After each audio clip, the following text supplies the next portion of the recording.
This is the Champion RK-5C 1-inch repair kit for the 466 anti-siphon valves and V19 466. Now, this specific repair kit is for the float. So of course it comes with our float gasket or washer, our red fiber gasket, and our union gasket.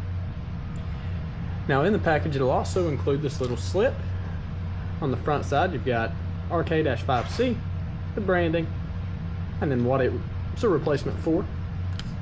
Then flipping over to the back has a little blown up parts breakdown, shows you where each part goes and where it's installed. Now your float washer already be on the float. Should be on there as soon as you get it, so that one's ready to go. And we'll go ahead and get a couple dimensions of each item shown, starting with the float. We're going to try my best to get a total length. It's not going to be perfect, but I'm going to get as close as I possibly can. Looks to be right at about 1.25 inches, maybe a little short. Then an outer diameter across the bottom. One's going to be right at about 1 3/8 inches. Then moving on to our fiber gasket. Get the outer diameter first. It's going to be right at about just shy of 1 3/4 inches.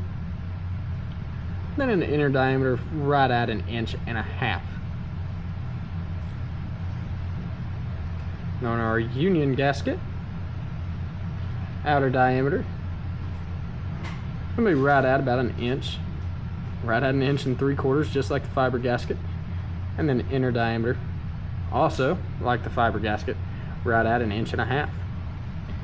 Now thickness, it's right at about 1/8 inch.